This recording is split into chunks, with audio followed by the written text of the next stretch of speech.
The dog heard the truck before Petra did. She was halfway through her second cup of coffee when Atlas lifted his head from the porch boards, ears rotating forward like radar dishes locking onto a signal. His body went rigid, not the playful stiffness of a dog spotting a squirrel, but the coiled, deliberate tension she had spent 11 years learning to read. The kind that meant something real was coming up the road. Petra Vann set down her mug. The gravel drive that wound through the longleaf pines of the Ouachita was nearly a mile long. She had chosen the property for exactly that reason. A mile of gravel meant a mile of warning. Out here in the hill country of western Arkansas, the nearest town, a gas station, a diner, and a post office squeezed between two stoplights, was 40 minutes on a good day. She liked it that way. She needed it that way. Atlas stood now, all 90 pounds of Belgian Malinois shifting to the edge of the porch with the fluid grace of something engineered for violence. His vest, black, worn at the edges, with a faded patch that read K9 Unit on the left side, moved with him. She hadn't taken it off him in 3 days. She wasn't sure why. Maybe because she hadn't taken off her own boots in 3 days either. The truck that eventually appeared through the tree line was a county vehicle. White.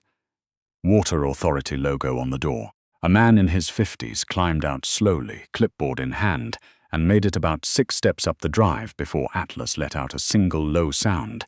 Not quite a bark, more like a sentence. The man stopped. "Ma'am." He raised his clipboard like it was a shield.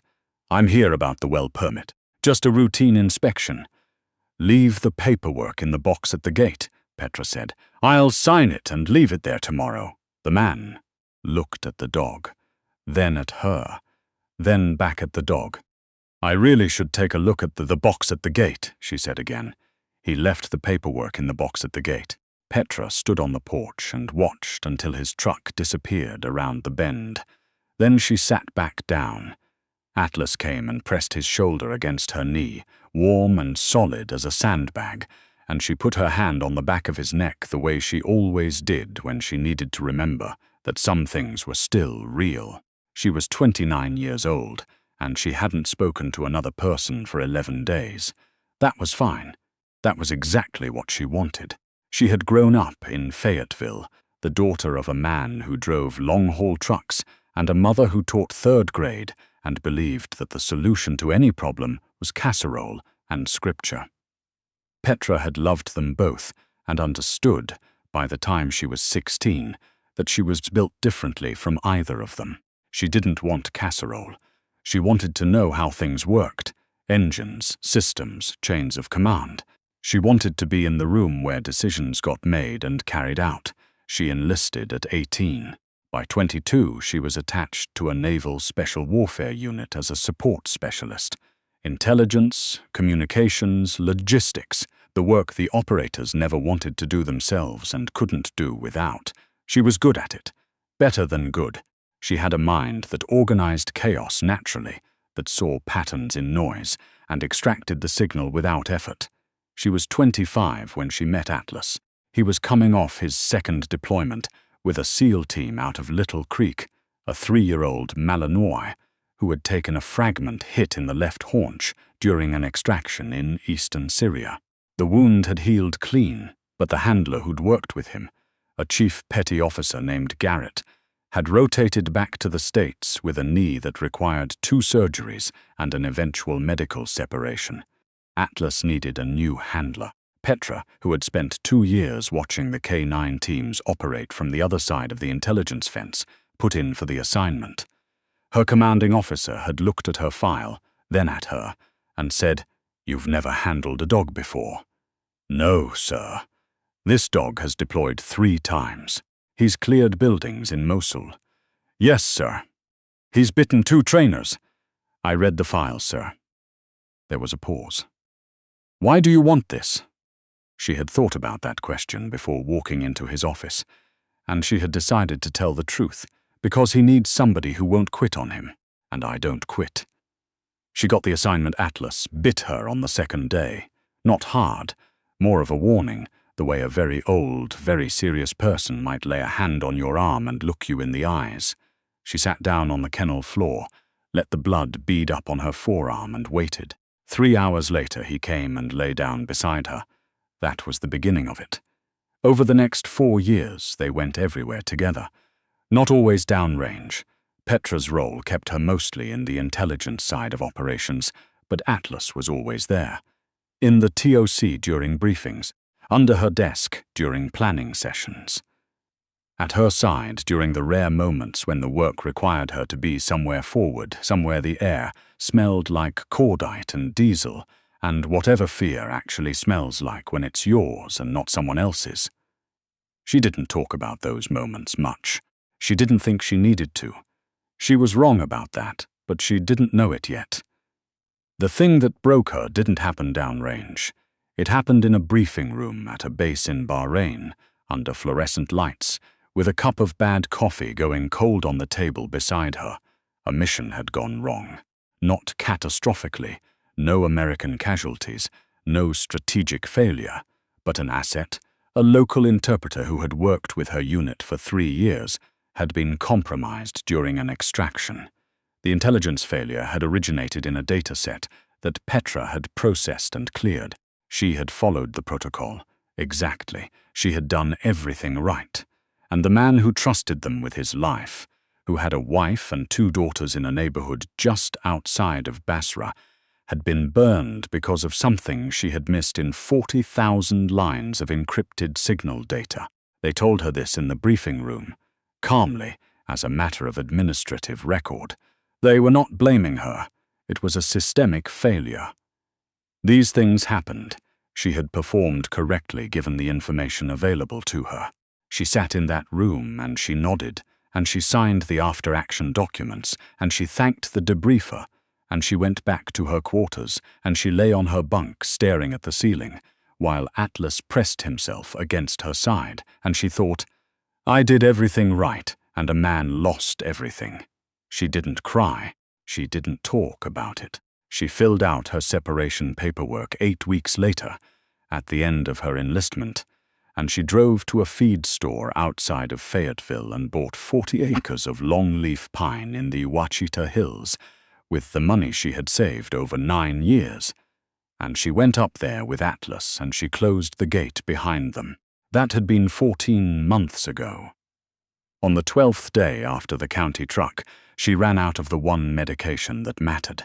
It was a blood pressure thing, stress-related hypertension that had developed in her last year of service, mild enough that she had mostly ignored it, severe enough that the VA doc had been insistent. She kept the prescription filled in the town 40 minutes away. She had not gone to town in 6 weeks. She noticed the empty bottle on a Tuesday morning. She ignored it until Thursday. By Friday, she had a headache behind her left eye that she could feel in her back teeth, and when she stood up from the kitchen table, she had to grip the counter and wait for the black spots to clear. Atlas watched her from the doorway. His head was tilted at the precise angle that meant I am paying close attention to this situation, and I do not like what I see. I know, she said. He didn't move. I know, she said again. She drove herself to the county hospital in Garfield, 47 minutes away in the old pickup, with Atlas in the cab because she was not leaving him behind and because she was not sure, by the time she hit the state highway, that she should be driving alone. The headache was bad now. Not migraine bad, but the kind of bad that made colors seem slightly wrong, slightly too bright, like the world had turned up its own contrast setting. She made it to the ER. She did not make it from the truck to the entrance without gripping the door frame and waiting out another wave of that tilting, swimming sensation. A woman in scrubs who had been on her way to her car saw it happen and came over. I'm fine, Petra said before the woman could speak. You're gray, the woman said. Let me get you a chair. I don't need a chair. Atlas pressed against her left leg, hard the way he did when he was bracing. The woman in scrubs looked at him and then back at Petra. Is that a service, dog? Yes, okay. He can come in. Let's go. She had a voice that didn't argue with itself, Petra noticed. Clean instruction, no fuss, no apology for being direct. Petra, against every instinct she possessed, let the woman take her other arm. The ER at Garfield County Hospital was small, 6 bays, a waiting area with plastic chairs, and a television bolted to the wall showing a rerun of something cheerful, and it was moderately busy for a Friday afternoon. Petra was put in Bay 3 with a blood pressure cuff and an IV line and a look from the attending physician, a compact man named Dr. Shelby Pruitt, that suggested he was not impressed with her decision to wait this long. "Your systolic is 178, he said. "How long have you been feeling like this?" "Since this morning." He gave her the look again. "How long have you been out of medication?" 8 days. The look intensified. He made a note on his tablet and left. Atlas sat beside the bed. Not on it. This was not his cabin. And he was reading the room. And the room was full of strangers and unfamiliar smells, and one nurse who had already made the mistake of reaching toward Petra's arm without making eye contact with the dog first. Atlas had not done anything except go very still in a way that communicated everything that needed to be communicated, and the nurse had withdrawn her hand and gone to get Dr. Pruitt. Now the staff worked around him, carefully, giving the bed a wide berth. There was one nurse. Petra noticed her because she moved differently from the others. She was perhaps 35, dark-haired, with the unhurried quality of someone who had spent a long time in rooms where panic was counterproductive. She came into Bay 3, not to treat Petra, but because the supply cart she needed was parked near the back wall, and she moved toward it without looking at Atlas and without looking away from him either, which was the correct thing to do, and which very few people who hadn't spent time around working dogs actually knew. She got to the cart. She opened a drawer. She paused. Then, without turning around, she said a single word. Quietly, the way you'd say something to yourself that you didn't particularly mean for anyone else to hear. "Tundra." Atlas's entire body changed. Not aggressive, the opposite. The rigid watchfulness collapsed into something that Petra had never seen from him in 14 months. A recognition so complete it went all the way through him. His tail moved. He made a sound in his throat that she had heard him make exactly once before, the day he'd found a lost child in a ditch in Kandahar province, a sound that was not a bark and not a whine, but something older and more certain than either. Petra stared at him. Then she looked at the nurse, who had turned around now, holding a packet of gauze against her chest, and whose face had gone somewhere complicated and quiet. "What did you just say?" Petra asked. The woman was still for a moment. Then she said it was his puppy name. Before he went to training, before he was Atlas, she looked at the dog, not at Petra. "I named him." The silence in Bay 3 lasted a long time. The nurse's name was Dr. Simone Okafor. Not a nurse. Petra had misjudged the scrubs. She was a trauma physician who had been pulling a double shift, which explained why Petra had seen her doing supply work that was technically below her pay grade, and why she'd had the authoritative voice in the parking lot. She pulled a chair to the side of the bed and sat down, which she clearly wasn't supposed to be doing given that she had her own patients, and she told Petra the story in the same calm, no-fuss voice she had used to get Petra inside. Her brother, Marcus Okafor, had been a Navy K-9 handler. He had raised Atlas, or Tundra, as he'd been called during his puppy development phase, from 8 weeks old, doing the basic imprinting work before the dog was transferred to formal training at Lackland. Marcus had shipped the dog to Texas with a note tucked into the transfer paperwork that said, simply, "He doesn't like loud noises, but he loves people. Train him right." Marcus had been killed 14 months ago during a training accident at a base in Virginia, a vehicle rollover. He had not been deployed, had not been in a combat zone. He had been coming back from a night exercise on a wet road in the dark, and the truck had gone off the shoulder. And that was all. Simone had taken a position at Garfield County 3 months later, in part because her contract in Baltimore had ended, and in part because she needed somewhere quiet. Her parents lived 40 minutes north of Garfield. She had not known that the dog her brother had raised was being handled by a woman living 40 minutes south. "These things happened," she said, when she got to the end of it.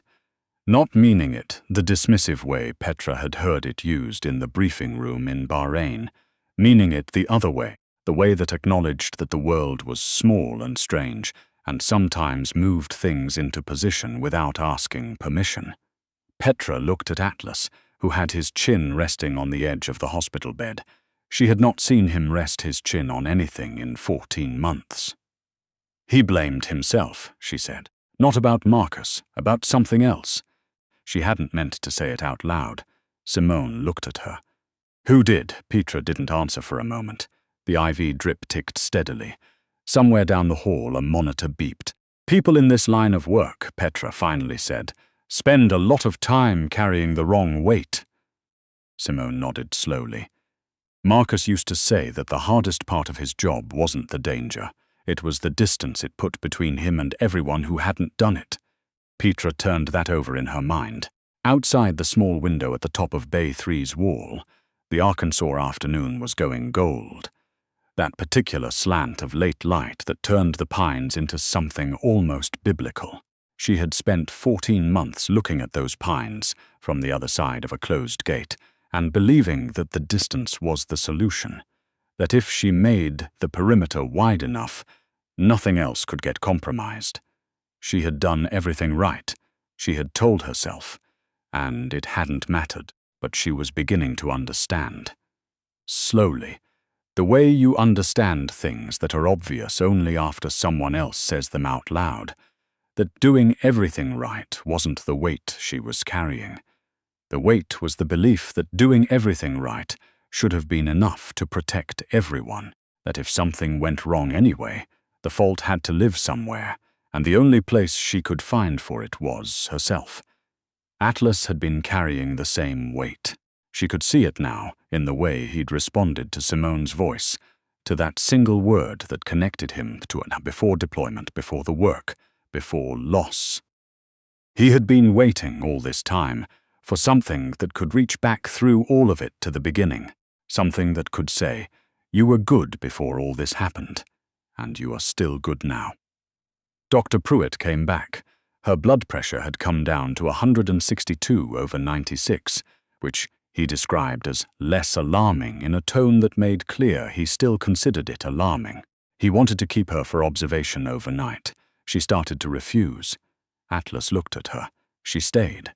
Simone came back at the end of her shift, sometime around 10 at night, when the ER had quieted and the overhead lights had been dimmed, and Atlas was lying on the floor with his head on his paws, monitoring the corridor with the patient, methodical attention of a sentry who has learned that most threats arrive slowly.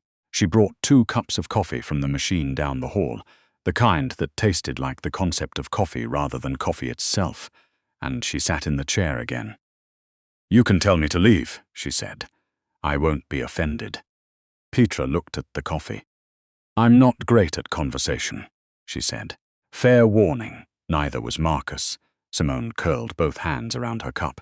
He used to send these voice memos 20 seconds long, maybe. Just, here's a thing I saw today. Here's a sound the dog made. Here's a sunset. She paused.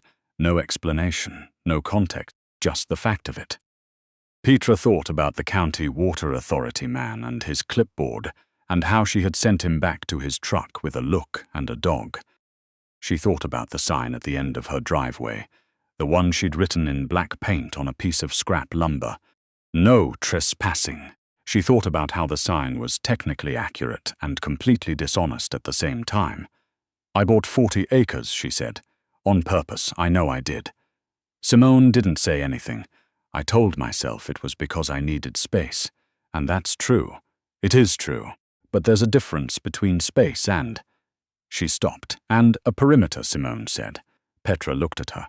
Yeah, Atlas's tail moved once on the floor. Just once, a slow sweep. Marcus built walls too, Simone said. After his second deployment, he didn't call for 4 months. My mum was out of her mind. She looked at Atlas. Then he called one Sunday morning and he just talked, for 2 hours, about everything he hadn't been saying. Like a dam broke. What changed? Petra asked. Simone was quiet for a moment. He said a dog taught him. One of his working dogs had been injured on a training exercise. Not badly, but enough that they pulled her off active duty.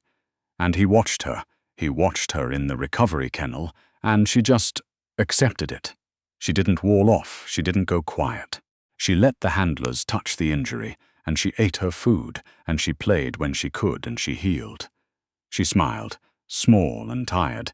He said he felt embarrassed, that a dog had figured out something he'd spent 3 years getting wrong. Outside the small window, the Arkansas night had gone fully dark.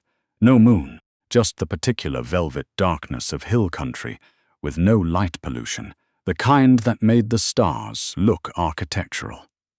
Petra thought about Atlas on the day she'd brought him to the Ouachita.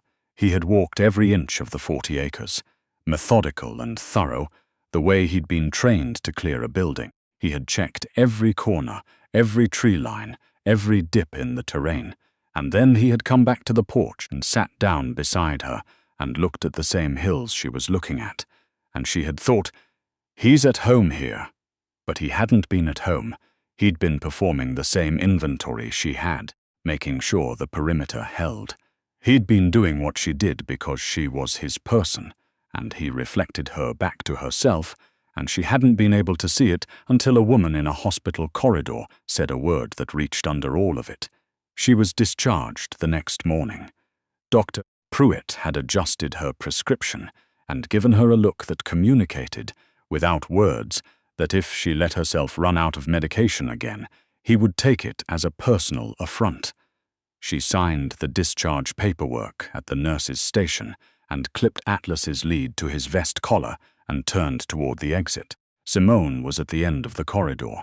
She was back in scrubs, a different set, which meant she'd gone home and come back, which meant she'd made a choice about being here. She was holding a piece of paper. "My number," she said when Petra got close enough. "Not because you have to use it, just in case." Petra took the paper, looked at it. She had not had someone's personal number in her phone in over a year.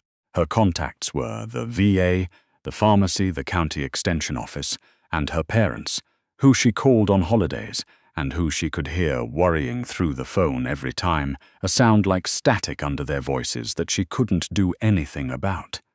"I don't always answer," she said. "I work trauma medicine," Simone said. "I understand the concept of not always being available." Something loosened in Petra's chest, small, like the first give of a knot that's been pulled too tight for too long. "Tundra," she said quietly. Atlas turned his head and looked at her. Then he looked at Simone. Then he took 2 steps forward and pressed his nose against Simone's knee, brief and deliberate, the way he had pressed against Petra's in the early days, when he was still deciding. Simone put her hand on the back of his neck. She closed her eyes for just a second. "He looks good," she said. Her voice had gone a little rough. Marcus would be glad. Petra thought about the weight she'd been carrying. She thought about the interpreter in Basra and the briefing room in Bahrain and the black spots at the edge of her vision when she'd gripped the kitchen counter. She thought about 14 months of gravel roads and painted signs and a gate she kept closed because closed felt safer than the alternative. She thought about Atlas and the way a single word had cut through everything, not because the word was magic, but because it was true, because it reached back to before the loss and said, "This dog existed before the grief, and the grief is not all he is." She thought, maybe that applies to people too. "You drink coffee," she said. "Real coffee." "Not." She gestured vaguely in the direction of the machine down the hall. Simone looked at her. "I drink extremely serious coffee." "The drive is 47 minutes, Petra said. "The road at the end gets rough, and he'll hear your car before you get to the gate." "I figured," Simone said. "That's okay." She glanced at Atlas. "He knows me now." Petra folded the piece of paper and put it in the front pocket of her jacket. She walked Atlas to the exit and pushed through the glass doors into the Arkansas morning. Cool and clear, the sky that particular pale blue of early October, the pines along the parking lot catching the first real light and throwing it back in silver.